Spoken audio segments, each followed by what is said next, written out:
Եթե մեկը ծարավ է, թող ինձ մոտ գա և խմի, ով ինձ հավատում է, ինչպես գիրքն է ասում, նրա ներսից կենդանի ջրերի գետեր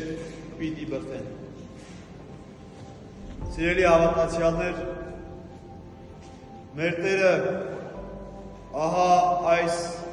նախադասությունը արտաբերեց այն ժամանակ, երբ տաղավարահարած տոնին ինքը ևս բարձրացել էր Երուսաղեմի տաճար և այնտեղ կանգնել էր աղոթքի և տեսնում էր, թե ինչպես հազարավոր ուխտավորներ գալիս էին Երուսաղեմ իրենց ուխտը կնքելու Աստծո հետ։ Բայց ինչ նկատեց Քրիստոս և յուրաքանչյուր տաճարի մեջ ներկա եղող Քրիստոս ինչն է նկատում։ Ասում է մարդիկ գալիս էին և ուղղակի տարված էին տոնի կամ արարողակարգի արտաքին ձևով։ Տաղավարահարած տոնին նախ ինչ տոն է սա պիտի ձեզ համար բացատրեմ։ Քանի որ հրեաները Եգիպտոսում գերության մեջ էին,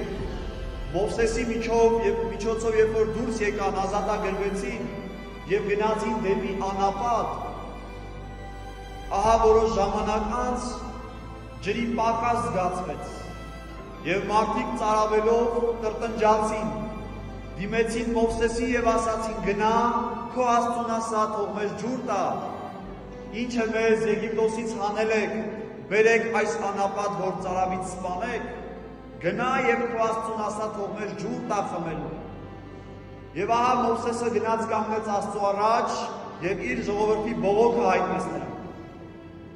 Եվ Տերը Մովսեսին պատվիրեց, ասաց գնա քո գավազանով երկու անգամ հարված իր ժայռին և ժայռը ջուր կբխեցնի ձեզ համար։ Եվ Մովսեսը այդպես էլ արեց։ Երկու անգամ իր գավազանով հարվածեց ժայռին և այնտեղից ջուր բխեց։ Եվ ասում է բոլոր հրեաները կարողացան մոտենալ այդ ջրին, խմել և իրենց ծարավը հագեցնել։ Ահա ամեն տարի ժողովուրդը հավաքվելով տաճարի մեջ հիշում էր, որ ինքը անապատում ծարավ է մնացել, բայց Աստված Մովսեսի միջոցով իրենց ջուր է տվել։ Եվ հիմա այս անգամ կարգը ծեսը հետևյալն էր, որ քահանայապետը պիտի մոտենար Սիրլովամի ավազանին, ոսկե գավաթով այնտեղից ջուր պետքա վերցներ և հատուկ տեղ կար, որ հրեաները պիտի հավաքվեին տաճարի մեջ և քահանայապետը այդ ջուրը պետքա շաղ տար կամ ցողեր նրանց վրա։ Եվ հրեաները հավաքվել ու պատրաստ սպասում էին մինչև այդ ջուրը կլցվի իրենց վրա։ Եվ ահա Քրիստոս սա տեսնելով է, որ տրտնջաց, նեղվեց, ներսրտեց, որովհետև այս մարդիկ չէին եկել Աստված պաշտության համար, իրական պաշտամունքի համար, այլ եկել էին, որովհետև ընդունված էր, որ այդ օրը հրեաները պիտի գնային տաճար։ Մեր օրերում ևս սիրելիներ այդպիսի ավանդույթներ կամ սովորույթներ ունեն, ինչպես հրեաների համար Աստված պաշտությունը ուղղակի ավանդույթի էր վերածվել, որովհետև իրենց հայրերը դարեր շարունակ այդպես էին արել, և եթե իրենց հայրերը այդպես էին արել, ուրեմն իրենք են իրենց հայրերի սովորույթի ուժով գնում էին նույն բանն անել։ Առաջիկային պիտի յառն ընդառաջ են։ Հավատացեք, բոլոր եկեղեցիները լիքն են։ Ինչի, որովհետև մարդիկ հավաքվելու են խարույկի շուրջ։ Պիտի ցատկեն խարույկի վրա։ Արտաքին արարողակարգ պիտի տեղի։ Հետո վարդավառին դարձյալ բոլորը պիտի գան եկեղեցիներ։ Ինչու՞։ Որովհետև այդ օրը և ջուր պիտի տանեն, և նաև այստեղ արտաքին արարողակարգ պիտի լինի, մեկը մյուսի վրա ջուր պիտի լցնի։ Ուրեմն սիրելիներ, մարդու աչքը սովոր է և մարդը գնում է այնպիսի տեղ, որտեղ որ իրեն հաճելի է, արտաքին արարողակարգային ձևերը իրեն դուրեկան են, բայց շատ շատերը խորը հոգևոր աստվածպաշտական կյանքից հեռանում են, որովհետև այնտեղ դժվարություն ունեն։ Միտքը պիտի աշխատի, կենտրոնացումը պիտի աշխատի։ Եվ ահա Քրիստոս սա տեսնելով էր սիրելիներ, որ իր հոգու ճիչը բարձրաձայնեց, աղաղակեց, ասելով, ով ծարավ է, թող ինձ մոտ գա եւ խմի։ Գիտեք սիրելիներ, այդ մարդիկ եկել էին տաճար, բայց չէին հասել Աստծու մոտ։ Եկել էին տաճար եւ գնացել էին այլ ուղղությամբ։ Մինչդեռ Քրիստոս տաճարի մեջ կանգնած ասում է, ինչքան էլ որ եկել եք տաճար, տաճարի մեջ եք, բայց միևնույն է, այլ պատճառով եք այստեղ գտնվում, դուք չեք եկել ինձ մոտենալու համար։ Եվ այդ իսկ պատճառով, այդ ջուրն անգամ ունենալուց հետո դուք ծարավ եք մնալու։ Եվ դրա համար էլ մարդկանց հրավիրում էր իրեն, ասելով, ով ծարավ է, թող ինձ մոտ գա եւ խմի։ Եվ գրված է, ով որ հավատում է, նրա ներսից կենդանի կյանքի ետեր պիտի հոսի։ Ուրեմն սիրելիներ, ջուրը կենսական նշանակություն ունի մեզ համար։ Այնտեղ որտեղ որ ջուրը կա, մարդիկ այնտեղ են հավաքվում։ Մարդիկ փորձում են իրենց կենցաղը ջրի կողքին կառուցել։ Ջուրը կյանքի աղբյուր է։ Եվ շատ հաճախ լսում ենք, որ մարդ արարածը բաղկացած է ջրից։ Անգամ տոկոսներ են ասում, մեկը կասի 70% ջրից, մեկը կասի 80% ջրից, ուրեմն մենք բաղկացած ենք ջրից սիրելի։ Ջուրը մեր կյանքում նաև մաքրագործող հատկություն ունի։ Եվ մենք աշխատում ենք ժամանակ առ ժամանակ լվացվել, մաքրվել, որովհետև եթե չլվացվենք, չմաքրվենք, մեզանից տհաճություն պիտի գա, տհաճ հոտ պիտի գա մեզանից։ Եվ հաճախ կանգնելով ինչ-որ մարդու կողքին, զգում ենք, որ նրանից հոտ է գալիս, եւ ասում ենք նրան, խորհուրդ ենք տալիս նրան, որ գնա չարա, լողացի, ինչի որ մաքրվես։ Եվ եթե այդ ջուրը մեր մարմինները կարող է սրբել, մաքրել, լվանալ, եւ մեր կողքին կանգնած մարդը անուշահոտություն կարող է առնել մեզանից, այդպես էլ սիրելիներ Աստծո խոսքն է, Աստծո խոսքին մոտեցողը, Սուրբ Գիրքը բացողը, Աստծո ջրերով լվացվողը պիտի անուշահոտություն կա այդ մարդուց։ Նրա հետ խոսողը, նրա հետ շփվողը պիտի միայն մաքրություն տեսնի այդ մարդուց։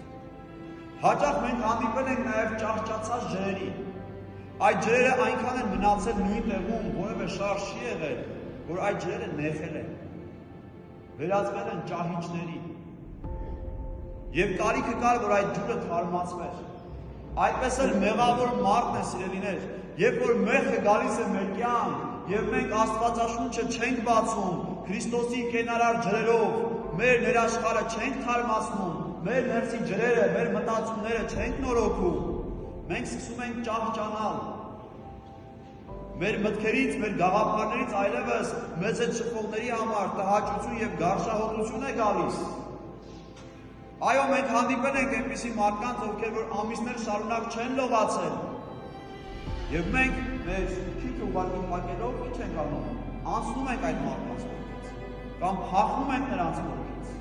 որովհետև հասկանում ենք, որ նրանց կողքին կանգնելը անհնար է։ Եվ կարիքը կա, որ մենք ինչ անենք, այդ մարդուն սրբենք, մաքրենք։ Նույն կերպ նաև քրիստոնյայի հետ այդպես պիտի վարվի։ Այն մարդը, որ Աստծու կենարար ջրերից հեռու է, մենք այդ մարդուն որպես մաքրագործող միջոց Սուրբ Ավետարանը պիտի մոտեցնենք, որ այդ մարդը կարողանա իր մեղքի ջրերից ազատվել ու ազատագրվել։ Սա է այսօր Քրիստոսի պատգամը մեզ սիրելիներ, որ վերցնենք Ավետարանը, վերցնենք Աստվածաշունչը եւ սկսենք մաքրագործվել, սրբագործվել։ Լսեք, այսօր աշխարհում մեղքը շատացել է։ Ինչու, որովհետև մարդիկ Քրիստոսին չեն մոտենում։ Այսօր չարությունը, նախանձը շատացել է մարդկանց մեջ։ Ինչի, որովհետև մարդիկ Աստծուց հեռու են։ Որովհետև մարդիկ եւ իրենց մտքերը եւ իրենց գաղափարները կեղտոտված են, ճահճացած են։ Ուրեմն մաքրող միջոցը մեզ ջուրը պիտի լինի։ Մեր ներաշխարհը մաքրող միջոցը Աստծո խոսքը պիտի լինի։ Արդեն հաջորդ շաբաթ ելի հավատացյալ քույրեր եւ եղբայրներ առաջավորած պատմում։ Օրանի բարակույրը պիտի փակվի։ Հրաշալի միջոց է մեծ պահքը մեզ համար, որ փորձենք ինքներս մեր ներսը նայել։ Տեսնել այնտեղ ինչ կա։ Վերջապես մենք պատասխանատվություն ունենք ոչ միայն մեր մարմինների հանդեպ, այլ նաև մեր հոգու հանդեպ։ Ինչ վիճակում է այդ հոգին։ Ցեխոտված է, կեղտոտված է, փոշոտված է։ Եվ եթե Քրիստոսի աչքերով, Սուրբ Ավետարանի աչքերով կնայենք մեր ներսը եւ կտեսնենք, որ այո, այնտեղ անմաքրություն կա, մեծ վախը մեզ համար հրաշալի միջոց է վերցնելու բոլոր այն նյութերը, որը կա Ավետարանի մեջ եւ մաքրագործելու մեր բնակարանը, մաքրելու մեր սիրտը, մաքրելու մեր ներաշխարհը։ Որ յուրաքանչյուր ոք, ով մեզ հետ կշփվի, կգա մեր աշխարհ, կգա մեր տուն, կգա մեր կյանք, այնտեղ մաքրություն տեսնի։ Եվ այնքան մաքրություն տեսնի, կանայք լավ կհասկանան, երբ որ տները մաքրում եք, ժամեր շարունակ, կռացած, տանջվում, չարչարվում եք, տեսնում եք մեկը դրսից գալիս է կեղտոտ ոտքերով, ինչ եք ասում։ Խնդրում եմ, կոշիկներդ հանիր, չէ, տանջվել եմ, չարչարվել եմ։ Բայց եւ նաեւ գիտակցություն ունեցող մարդը, երբ որ մտնում է միտեղ ու տեսնում է, որ այնտեղ մաքրություն է, առաջինը նայում է իր ոտքերին, որ հանկարծ այդտեղը չկեղտոտի։ Մենք այդպես մեկես մյուսին պիտի վերաբերվենք։ Երբ որ տեսնում ես մաքրությունը, սրբությունը, պետք չի որ դու քո կեղտոտ մտքերով, կեղտոտ գաղափարներով մտնես այդ մարդու կյանք եւ այնտեղ ամեն ինչ կեղտոտես, այնտեղ ամեն ինչ փոշոտես։ Հարկավոր է պատասխանատվություն ունենալ մեկը մյուսի նկատմամբ։ Քրիստոնյան այդպիսի մարդ է, որ պիտի պատասխանատու լինի իր դիմացինի, իր կողակցի, իր ընկերոջ, իր հարազատի եւ իր բարեկամի։ Ուրեմն պատրաստվեք սիրելիներ։ Մեր մաքրող միջոցները այս մեկ շաբաթվա ընթացքում կարող ենք անել, պատրաստել Սուրբ Գիրքը, աղոթքները եւ երբ որ արդեն մեծ վաղը կմոտենա, կսկսենք մաքրման աշխատանքները։ Եվ արդեն Սուրբ Հարության տոնին ավելի մաքրված, մաքրագործված Քրիստոսի առաջ կկանգնենք եւ կասենք Տեր Աստված, պատրաստ եմ, տուր ինձ քո ջրերից, որպեսզի շարունակ խմեմ դրանից։ Իրոք ծերը, շնորհն ու ողորմությունը թող ամենքիս հետ լինի, այժմ եւ միշտ եւ հավիտյանս հավիտենից։ Ամեն։